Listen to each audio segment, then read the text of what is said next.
그래요. 벌써 2019년 12월 첫 주가 되었습니다. 이렇게 살다 보면 항상 끝이 있기 마련이고 우리 인생도 결국은 마지막으로 가게 된다는 생각을 하게 됩니다. 마지막이 있는 인생 어떻게 살아야 할까? 어떻게 사는 것이 후회하지 않는 잘 사는 삶일까 고민하게 되죠. 저는 오늘 본문 가지고 늘 설교하고 싶은 생각이 있었는데 그게 만만한 그러한 본문이 아니기 때문에 미뤄왔었는데 오늘 12월에 접어들면서 이 말씀 보면서 좀 은혜 나누면 마지막에 있는 인생의 삶을 어떻게 사는가 좀 인사이트를 얻을 수 있지 않을까 그렇게 생각을 해봅니다. 왜냐하면 사실 이 본문의 비유는 마태복음 25장에 있지만은 저 24장부터 생각해 볼 수가 있어요. 24장 3절 예수께서 감람산 위에 앉으셨을 때 제자들이 조용히 이르되 우리에게 이르소서 어느 때 이런 일이 있겠사오며 또 주의 임하심과 세상 끝에는 무슨 징조가 있사오리까? 주님이 재림하신 날이 분명히 있을 것이고 세상의 끝날이 있을 것인데 그때는 어떻게 되겠습니까? 라는 질문을 했어요. 참 제자들이 평소에 질문을 잘 안 하는데 이런 질문을 하니까 예수님께서 아주 성실하게 대답을 하시는데 그게 바로 25장까지 쭉 하는 그런 내용이에요. 그런 마지막 때의 징조는 뭐겠는가? 저보고 좀 정리해 주세요 그러면은 저는 두 단어로 환난과 혼란이다 이렇게 얘기하고 싶어요. 갈수록 세상은 큰 환난 속에 들어가게 되고 또 진리가 무너지게 되는 소위 카오스, 혼란의 삶들이 연속된다라고 하는 거죠. 그렇기 때문에 마지막이 있다는 것을 생각하는 사람은 항상 깨어 있어야 된다고 성경은 그 마지막을 늘 깨어 있음과 연결시키는 걸 볼 수 있어요. 마태복음 24장 42절에도 그러므로 결론 가서 깨어 있으라 어느 날에 너희 주가 임하는지 너희가 알지 못한다 이렇게 말씀합니다. 그리고 계속 깨어 있게 하기 위해서 25장에 가가지고 비유를 스트레이트로 3개를 주님께서 말씀하실 거예요. 그 비유가 여러분 잘 아시는 첫 번째는 등불 들고 신랑을 기다리는 열처녀 비유가 있죠. 또 하나는 달란트를 주인이 주고 먼 타국에 갔다 돌아와서 결산하는 그런 내용도 나오고 오늘 본문이 있는 양과 염소의 비유를 해주고 있는 것입니다. 그런데 이 비유를 주시고 이 마지막에 대해서 얘기하시면서 우리가 가장 많이 생각해야 되고 또 놓치지 말아야 될 핵심 중에 핵심인데 그건 뭐냐면은 마지막 때가 되면 반드시 나뉜다는 것입니다. 반드시 나뉩니다. 우리가 세상은 혼란하고 혼돈스럽습니다. 뭐가 진정한 가치인지 몰라요. 사람들도 다 혼재해 있습니다. 심지어 교회 안에도 어떤 사람이 참 신자인지 알곡인지 가라지가 혼재되어 있습니다만은 그러나 마지막 때가 되면 반드시 갈라지게 된다라고 하는 것이죠. 그래서 마태복음 24장에 얘기하면서 40절에 그때 두 사람이 밭을 가고 있는 한 사람은 데려가고 한 사람은 버려둠을 당할 거다. 두 여자가 맷돌질을 하고 있음에 한 사람은 데려가고 한 사람은 버려둠을 당할 것이다. 그러므로 깨어 있으라고 말씀하고 있고 그 뒤에 보게 되면은 43절부터 51절까지가 충성되고 지혜로운 종이 나오고 그 다음에 악한 종으로 나눠주게 됩니다. 25장에 가서 이 3가지 비유에서 첫 번째 비유에서도 10 등불 든 처녀가 있는데 기름 잘 준비한 지혜로운 5 처녀가 있는 반면에 미련하고 어리석은 제대로 준비하지 못한 그런 15 처녀가 또 있게 되는 것이죠. 또 갈라지게 됩니다. 달란트를 받았는데 한 달란트 받은 사람은 땅에 묻었다 그냥 가져오는 소위 게으르고 악한 그런 사람이었는데 2 달란트 5 달란트 받은 사람들은 그걸 가지고 열심히 일해서 배가를 시킴으로 인해서 충성된 종이라고 칭찬을 받게 되는 2개로 갈라지는 일이 나옵니다. 오늘 본문은 말할 것도 없어요. 양과 염소로 갈라지게 되는 거예요. 마지막은 갈라질 수밖에 없잖아요. 정말 성경에 말씀한 대로 천국과 지옥이 있다면 중간지대가 없어요. 회색지대가 없습니다. 그냥 갈라지는 겁니다. 너무나 평범한 그러한 진리 같지만 자꾸 마지막을 얘기하면서 깨어있으라고 하는 이유는 뭐냐면, 그런데 우리가 깨어있어야 됩니다. 나는 이 세상을 살아가면서도 어떤 인생으로 내가 어느 편에 설 것인가, 후회 막급한 편에 설 것인가, 아니면 감사와 기쁨이 넘치는 편에 설 것인가, 껍질만 남기는 허무한 삶으로 설 것인가, 아니면 알곡 같은 인생으로 설 것인가, 주님 편에 설 것인가, 아니면 멀리 떨어져 저주의 심판 속에 설 것인가를 우리는 생각을 꼭 해야 된다라고 하는 것입니다. 오늘 본문도 양과 염소로 나눠집니다. 이 자료에 보니까 양은 좀 피가 이렇게 굉장히 덥대요. 그래가지고 좀 붙어 있으면 안 된다네요. 그래서 염소를 든다는 거예요. 막 들이받아가지고 흩어놔야 된다는 거예요. 너무 붙어 있게 되면은 피부병도 생기고 말이죠. 여러 가지 좋지 않은 일이 생긴다는 거죠. 그런데 염소는 피가 차갑대요. 염소는 붙어 있어야 된다네요. 그러니까 자동적으로 밤이 되면 양들은 옹기종기 이렇게 모이고 염소는 딱 붙어가지고 함께 하게 되는, 갈라지게 된다는 것이죠. 아니, 처음부터 갈라져 있다는 것입니다. 이 사실을 우리가 분명히 알아야 된다는 것이죠. 이 사실에 우리가 깨어 있어야 된다는 것이죠. 그런데 제가 좀 미리 좀 말씀드리면, 이 본문은 참 해석하기가 어려운 부분들이 있습니다. 이 본문을 해석함에 있어서 여러분들이 유튜브 같은 데서 들어가 설교를 들으면 정말 양극단으로 확 해석이 나뉘어지는 거예요. 여러분, 일단 우리가 평이하게 그냥 이 본문을 해석하게 되면 뭐 이렇게 될 수가 있습니다. 자, 31절, 인자가 자기 영광으로 모든 천사와 함께 올 때 자기 영광이 보좌에 앉으리. 여러분, 이것만은 기억하셔야 됩니다. 주님이 초림의 성탄 때는 저 인간의 몸을 입고 10대 어린 소녀 마리아의 자궁을 빌려서 오시고 아주 작은 마을 베들레헴에서 그 말구에서 태어나셔가지고 작은 자들을 위해서 오셨지만은, 그가 다시 오실 때는 모든 천사와 함께 영광의 보좌에 앉은 그런 분으로 오신다라고 성경은 얘기하고 있습니다. 그리고 나누시죠. 32절, 모든 민족을 그 앞에 모으고 각각 구분하기를. 이건 반드시 우리가 기억해야 되는 상황이죠. 그 어느 예외가 없습니다. 내가 인정하든 인정하지 않든 성경에서 말하는 것, 창조주, 생명을 주시니, 우주 만물을 만드시니, 우리에게 시간을 주시니, 처음 있고 마지막 있게 하신 그분이 모든 민족을 모으시고 각각 구분해서 나누는데 양과 염소로 나눈다는 것입니다. 오른편에 염소, 양은 오른편, 염소는 왼편. 34절에 그때 임금이 그 오른편에 있는 자들에게 있을 때, 내 아버지의 복받을 자들이여, 나와 창세로부터 너희를 위하여 예비된 나라를 상속받으라. 내가 줄일 때에 너희가 먹을 것을 주었고, 목마를 때에 마시게 하였고, 나그네 되었을 때 영접하였고, 헐벗을 때 옷 입혔고, 병들었을 때 돌아보았고, 옥에 갇혔을 때 와서 보았느니라. 의인들이 대답하되, 주여, 우리가 어느 때에 주께서 줄인 것을 보고 음식을 대접하였으며, 목마르신 것을 보고 마시게 하였나이까? 어느 때에 나그네 된 것을 보고 영접하였으며, 헐벗은 것을 보고 옷 입혔나이까? 어느 때에 병드신 것이나 옥에 갇힌 것을 보고 가서 비웠나이까? 하리니 임금이 대답하되, 내가 진실로 너희에게 이르노니 너희가 여기 내 형제 중에 지극히 작은 자 하나에게 한 것이 곧 내게 한 것이다. 여러분 다 알아들으신 거죠? 그리고 이제 왼편에 있는 염소들에게는, 저주를 받은 자들아 나를 떠나 마귀와 그 사자들을 위하여 예비된 영원한 불에 들어가라 라고 하면서 양과는 영 반대되는 말씀하셨고, 최종 결론은 45절 46절, 이에 임금이 대답하여 이르되, 내가 진실로 너희에게 이르노니 이 지극히 작은 자 하나에게 하지 아니한 것이 곧 내게 하지 아니한 것이니라 하시니, 그들은 영벌에 의인들은 영생에 들어가리라 하시니라. 그러니까 이제 이거를 제가 결론적으로 말씀드리면, 지극히 작은 자에게 그들에게 필요한 것들을 한 사람은 의인이고 영생에 들어가고, 그렇게 하지 않은 자는 악인이고 영벌에 들어가게 된다.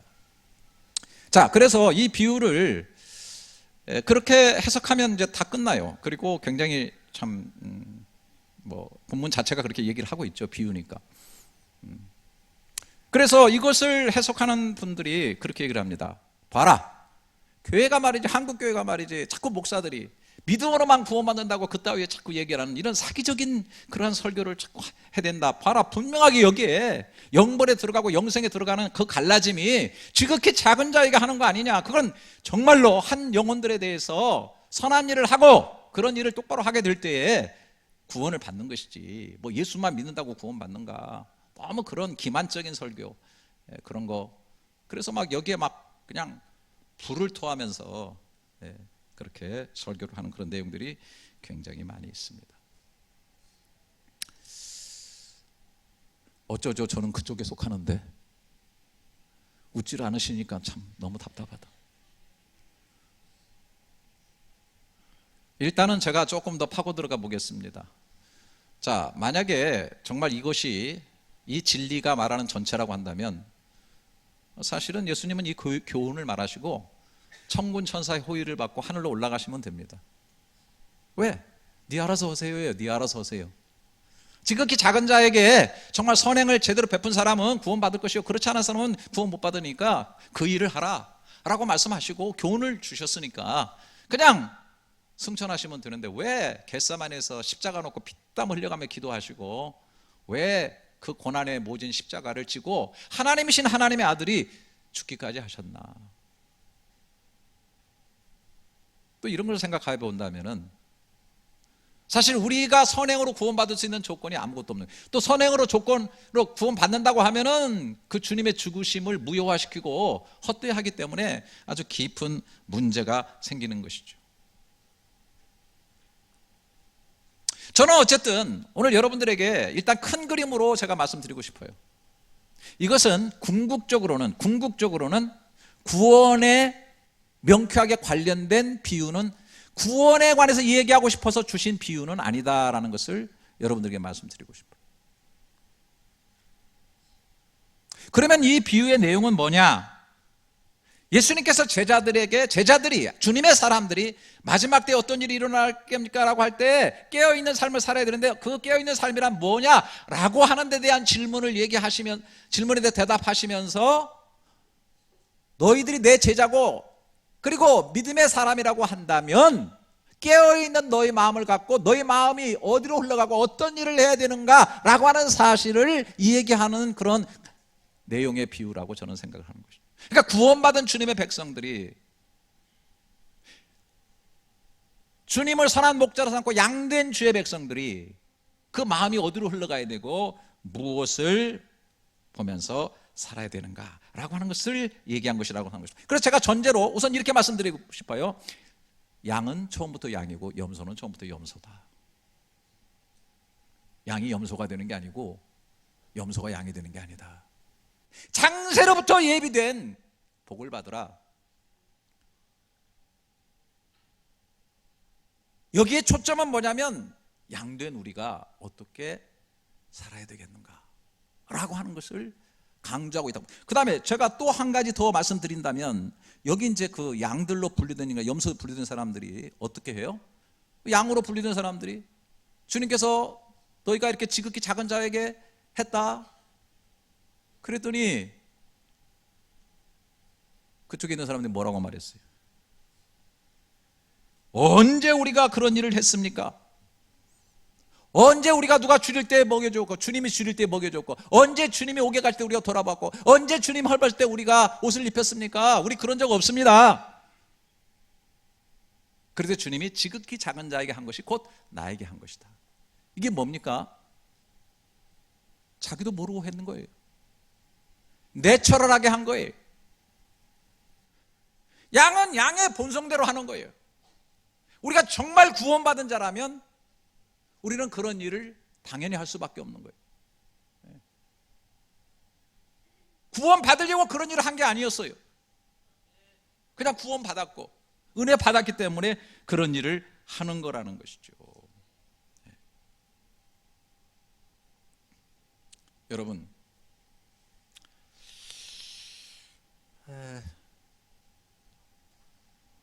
우리가 왜 지극히 작은 자들을 향하는 마음을 가지고 살아야 되겠는가?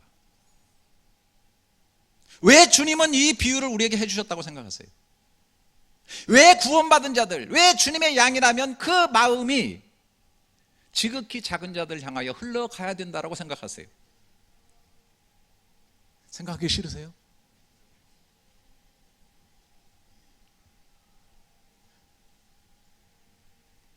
정말 중요한 건데, 내가 지극히 작은 자였다고 하는 거예요. 하나님의 볼 때 내가 지극히 작은 자였다는 거예요. 여러분, 우리가 어떻게 구원받았습니까? 나의 의로움 때문에, 나의 잘남 때문에, 내가 굉장한 수준에 있어서 주님 우리를 불렀다. 성경은 그렇게 말하지 않습니다. 로마서 5장 8절에 우리가 아직 죄인 되었을 때 그리스도께서 우리를 위하여 죽으심으로 하나님께서 우리에게 된 자기의 사랑을 확증하셨느니라. 우리가 아직 죄인 되었을 때예요. 허물이 많고 부족하고 유혹 속에 거하고 방탕하고 좌절하고 낙심하고 절망하고 실패한 인생으로 있을 때 주님께서 그때에도 우리를 위해서 십자가에서 죽으심으로 말미암아 하나님의 사랑은 이렇게 놀랍고 크다라고 하는, 하나님의 사랑에는 막힌 담이 없고 장애가 없다고 하는 하나님의 사랑을 확증시켜 주신 거예요. 여러분, 하나님 앞에서 저와 여러분은 하나님의 돌봄이 없으면 살 수 없는 그러한 작은 자예요. 아멘 안 하시죠? 그래서 하나님이 구원해놓고도 못 믿어서 성령 하나님까지, 그것도 하나님이 우리 마음속에 들어오신대요. 할렐루야. 그래서 보혜사로 오셔가지고 헬퍼로 오시고 컴포터 위로자로 오시고 카운셀러 상담자로 오셔가지고 우리를 돕는 거 아니에요? 여러분, 우리가 작은 자예요. 지극히 작은 자였다는 사실을 기억해야 돼요. 그 은혜를 입은 자들이라는 사실을 먼저 기억해야 돼요. 이 비유 앞에서. 여러분, 또한 일반적인 평범한 입장에서 본다면 우리가 존재하고 있는 자체가 우리가 지극히 작은 자였을 때 그 누구의 위로와 그 누구의 은혜와 그 누구의 도우심이 있기 때문에 오늘 우리가 여기 존재하는 거 아닙니까? 저도 마찬가지예요. 핏덩이로 태어나서 아무것도 못하는 지극히 작은 자였지만 부모님이 저를 그렇게 사랑으로 키웠기 때문에 오늘 존재하고 있는 거죠. 아, 부모님이 안 하셨다고요? 고아원에 누군가는 그 일을 한 거예요.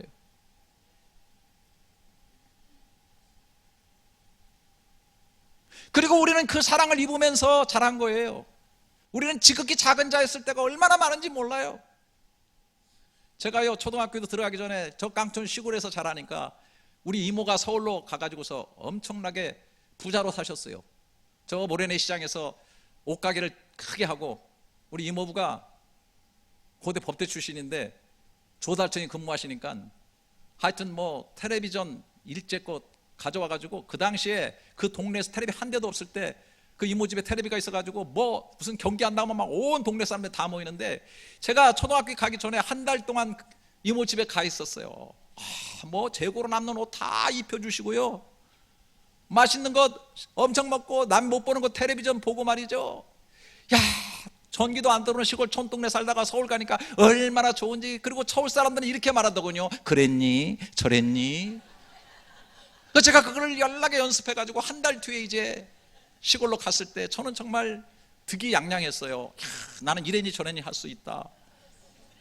동네 아이들한테 가서 자랑을 해야지. 나 그리고 텔레비 본 거, 근데 항상 기밀이 막 박치기 하고, 야, 이런 거 진짜 애들 절대 모를 거야.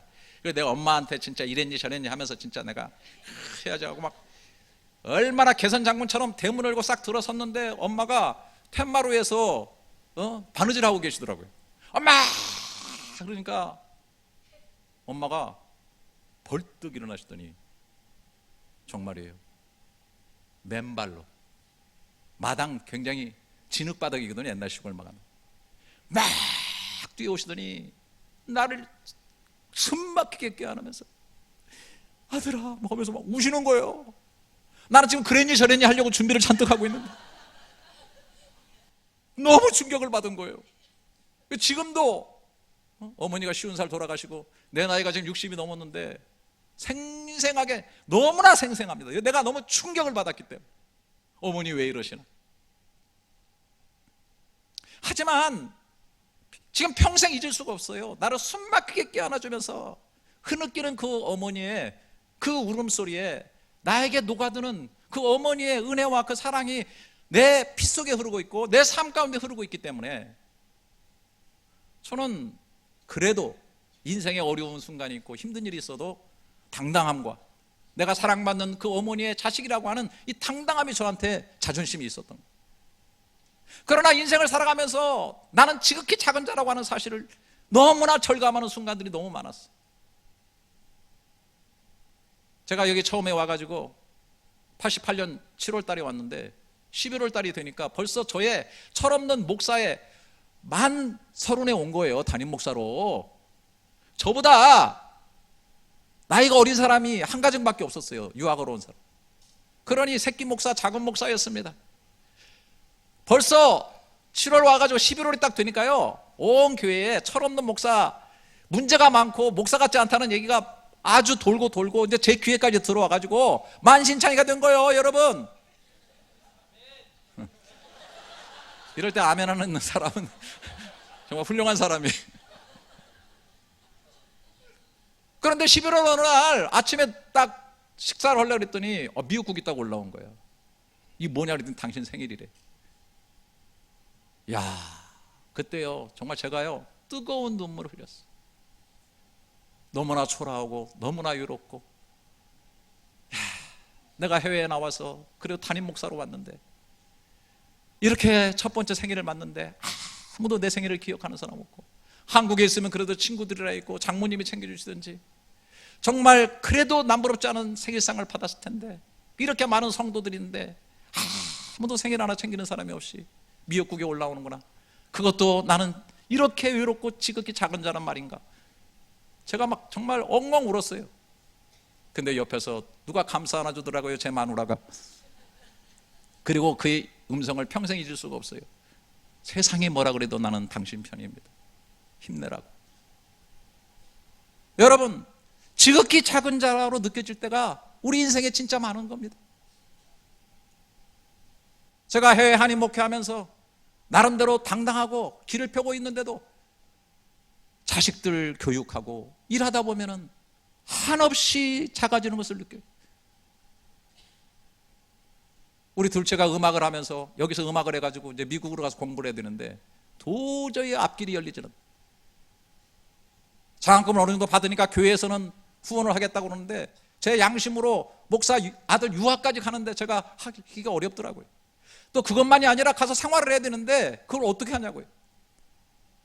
1년을 학교를 못 가고 있는데 제가요 한없이 쪼그라들고 한없이 아빠로서의 자존심과 이런 것들이 말할 수 없이 약해지는 거예요. 너무 부끄럽고, 해외 목회란 이런 거구나, 처절하게 피눈물 흘리면서 정말 좌절하고 또 좌절하고. 그때 교우 한 분이 보내십시오, 무조건. 제가 졸업할 때까지 모든 생활비 다 책임지겠습니다. 후원해 주셔가지고 가서 공부 마쳤어요. 지금 음악활동 훌륭하게 하고 있지만 제가 늘 얘기합니다. 열린연합교회의 은혜와 그분의 은혜를 평생 잊어서는 안 된다. 우리가 정말 작은 자일 때, 교회도 마찬가지입니다. 말은 다 잘하는데 교회가 정말 어려울 때, 내가 지극히 작은 자라고 하는 걸 느낄 때, 교회가 지극히 작은 교회라고 하는 것을 뼛속 깊이 느낄 때 헌신해 주는 사람이 얼마나 있겠는가. 그러나 그때마다 와서 위로해주고 그때마다 손잡아주고, 교회가 작은 자라고 하는 느낌을 들고 수없이 좌절했을 때 그때마다 헌신해주고 향유옥합을 깨뜨린 분들이 있었기 때문에 오늘날 우리가 여기 있고 제가 이렇게 중간 탈락하지 않냐고 사역을 하고 있는 거예요. 저는 지난주에도 방콕에서 한인 목회자 디아스포라 포럼 실행위 모임을 했는데, 제가 아시아 그 목회자 포럼을 시작을 해가지고 2007년도에 시작했는데 이제 내년에는 미얀마에서 합니다. 아시아 지역에 있는 한인교회 목회자들 모입니다. 근데 사실 거기 오면은 다 잘난 교회, 큰 교회, 목회 성공한 분들이 앞에 나와서 발제하고 토론하지만 사실 저는요 지극히 작은 자 되어 있는 목사님들이 눈에 보여요. 한인교회 너무나 힘들고 어려우면서 너무 좌절하고 얼굴만 봐도 제가 느껴져요. 제가요 같이 밥 먹으면서 이 얘기만 들어주고, 제가 그냥 내 과거에 저도 힘들었던 일들 얘기해 주면요 진짜 제 앞에서 밥 먹다가 엉엉 우는 목사님들 제가 만났어요. 작은 자 될 때, 힘들 때 한 번 내가 손 내밀어 주고. 선교사들 마찬가지입니다. 얼마 전에도 우리 교회 선교사님들 오셔가지고 우리 교회에서 그 대회를 하는데 어떤 분이 개인적으로 상담을 해요. 자기 이제 이번에만 대회 참석하고 이제 접어가지고 한국으로 철수할 거래. 너무 힘들어가지고, 너무 힘들다는 거예요. 얘기 들어줍니다. 그리고 제가 그랬어요. 아이들 데리고 한번 오시라고. 그래서 오시니까 제가 호텔을 얻어드리고 같이 숙식하고 식사하고 그러는데요, 별 얘기 하지 않았는데도 큰 힘을 얻어가지고 가셔. 지금 사역하고 계십니다. 그래서 제가 성경화 하려고 하는 이유도 그런 거예요. 아, 해야 되겠구나. 이분들 위해서 지극히 작은 자가 되고 지극히 어려운 자가 될 때가 인생에 있구나. 그럴 때 내가 그분들에게 손 내밀어 주는 거 얼마나 중요합니까? 지난번에 한국에 갔다가 길을 지나가는데 아내가 뭐 어떤 길거리 어떤 청년들 뭐가 하고 하니까 거기 가서 뭐 있어요. 그래서 뭐야 그랬더니, 아니 저 이분이 혼자 사는 노인들 도시락 해주는 거 있잖아요. 그거 하는데 후원금 하라 그래서 지금 하려고 그런다고 그래. 그러더니 뭘 쭈삣쭈삣 하더라고. 나중에 모르니까 일시불로 하는 줄 알고 갔대. 근데 매달 하는 거래. 통장에서 매달 빠져나간대. 그래서 막 갈등을 하다가 혼자 계신 아버지 생각하니까 또 발길이 안 떨어지니까 다시 돌아가가지고 사인을 했네. 근데 통장에서 빠져나갈 때마다 후회하는 거 있죠. 그래서 얼마 전에도 저한테 그러더라고. 여보, 이거 괜히 했나 봐. 또 이상한 사람들이 옆에 있어요. 길거리에서 하는 건 그것도 잘못될 수도 있다네. 그 얘기를 하고 나니까 아내가 막 계속 후회하라는. 그래서 제가 그랬어요. 마음이 중요한 거지. 흘러가는 게 중요한 거지. 마음이 흘러가면 되는 거지. 뭐가 그렇게 문제냐고. 여러분, 빨간머리 애니라고 하는 소설 아시죠?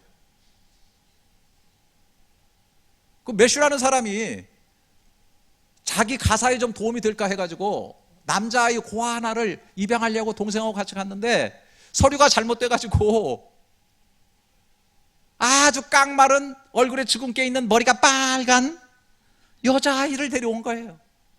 그랬더니 그 동생이 얘기하는 거예요. 우리에게 무슨 도움이 되겠어? 그때 그 유명한 얘기를 합니다. 그 매슈가 우리가 무슨 도움이 되겠지. 여러분,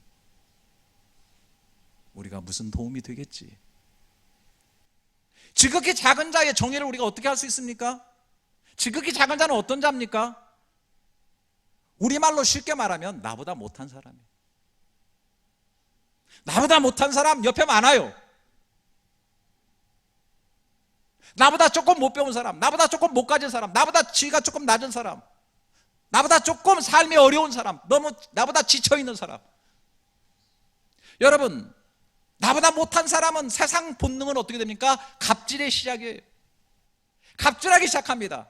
이게 세상이 흘러가는 겁니다. 그러나 지극히 작은 자일 때 은혜 받은 우리들, 사랑받은 우리들, 하나님의 돌봄을 받은 우리들은 나보다 못한 자를 볼 때 중요한 거죠. 주님이 보이는 겁니다. 주님이 그러셨잖아요. 지극히 작은 자에게 한 것이 나에게 한 것이다. 그러면 여러분들이 저도 마찬가지고 다 잊어버리며 살아요 늘. 근데 나보다 못한 사람을 바라볼 때 거기 주님이 계시고 글이 내 마음에 흘러갈 때 그것은 주님의 마음이라는 생각을 우리가 할까요? 과연? 이 시대에?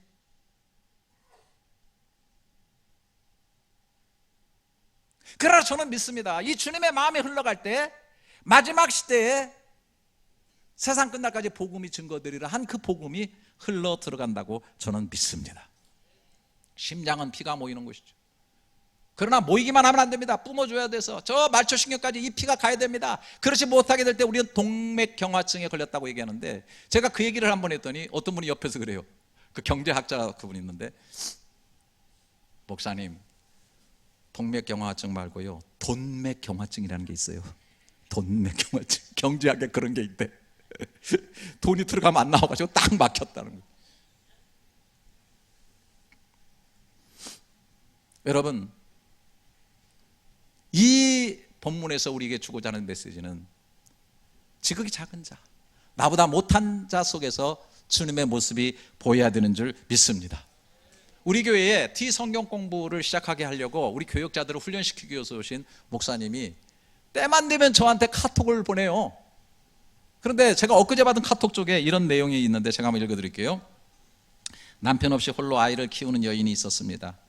어느 날 그녀는 구겨진 돈 10,000원을 들고 동네 모퉁이 구멍가게에 분유를 사러 갔습니다.